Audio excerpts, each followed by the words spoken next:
I am live. This is the story of Marylda and Rowan, the Laird and the Lady. They meet at a chateau in France under strange circumstances, and it is a novel by Joan Marshall Grant. I am now in chapter 11, and it is entitled A Night Without Armour.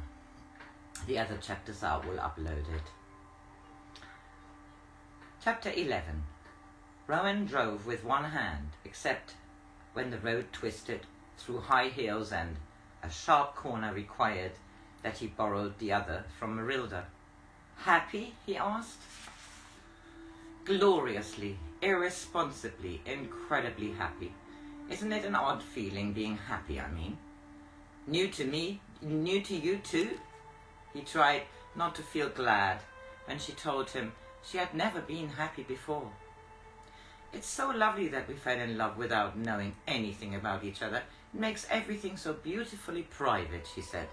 No relations leaving us tactfully together, no ghastly wedding presents, no arguments as to where we ought to spend our honeymoon, no bridesmaids quarrelling about their dresses.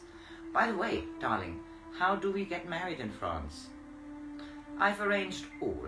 When I bought the ring in Macon, I rang up a cousin at the embassy. Found it a bit difficult to make him understand. The line was bad and people kept trying to cut us off. But though Malcolm's rather slow, he's efficient once he gets an idea. He'll arrange all the formalities for us, the license and so on. I told him to pop around to the American embassy to fix your side of it.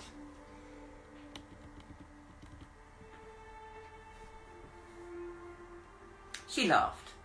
Darling, how I admire you. And to think I was sure you were being no more than polite. Did you go so far as to inform your relatives of the new addition to the family circle? For instance, will your people be pleased, or shall I find an irate chieftain flourishing at Clermont when I get to Paris? I am the chief of credulity. He swerved to avoid a goat which had strayed onto the road. My father was killed in a car smash the day I was born, and my mother died 6 months later. So we're both orphans, she said, with quick sympathy. Your father must have been a very interesting man. I have a great respect for scholars, not being very clever at that sort of thing myself. Ought she to tell him that the gentle professor had never existed? No, she could keep that until after they were married, when she told him that his wife brought with her a dowry of, how many $1 million was it? Only the trustee could understand the list of figures and taxes, bonds and shares. For her, it was sufficient that money was the one thing she could pay other people to worry about. How lucky we are to have no in-laws, she said happily. Or have you a quantity of fierce aunts lying in wait for me? No aunts, no uncles, only a grandmother, who was a bit of a martinet. He tried to sound casual. Grandmothers are easy, she said contentedly. He glanced down at her head, so comfortably close to his shoulder, and wondered whether he should warn her that this was a far too optimistic view of Georgina. Why worry her? They would face Georgina together when it could no longer be avoided.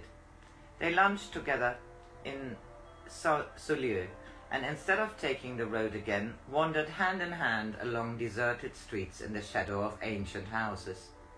They came to a church beside a little square, where a fountain gave cool sound of running water through the sleepy heat.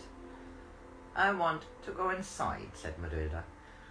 It would be only courteous to say thank you for so many blessings. You're not a Catholic, he added quickly. No, are you? Does it matter to what creed one officially belongs? I'm not anything except, really, I hope, a Christian. He held open the door for her, and they went from the blare of sunlight into a quiet dusk. She dipped her fingers into the stove and paused a moment as though surprised.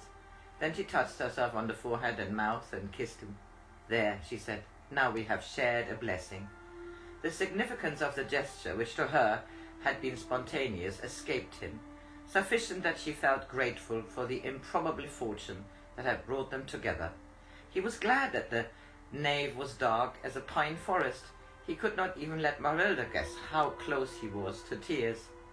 He wished he had a sword in his hand, the great sword which Ewan Cairdry had carried in the service of Prince Charlie. He would have knelt with a naked blade on his outstretched hands before the altar to dedicate it in the name of his lady.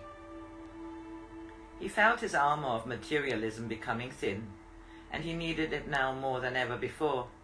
He was taking a bride to Cloud, a bride who might share the fears that had driven a boy to walk alone down forsaken corridors and shout, "Who goes there?" in defiance of ghosts who would not answer. But he was no longer a boy. He was a man who could protect his woman, because he no longer believed in things he could not understand. "What's the matter, darling?" she said gently. So even his memory of the days when he had been afraid of Cloud had caused her anxiety. "We must be getting on if we are to reach Paris before dark. Our headlights don't work." He looked at his wristwatch. "It's nearly 3. We've wasted too long already." She wondered what had made him cross. Surely it wasn't because she had brought him into a Catholic church? No, for if he had been particularly religious, he would have asked her before to what sect she belonged. She sighed. Men were difficult, even when you loved them very much. So that was chapter 11. Chapter 12 is The Other Avalon. The Other Avalon. Have a nice Saturday. It is Saturday is it the 12th? I think it's the 11th.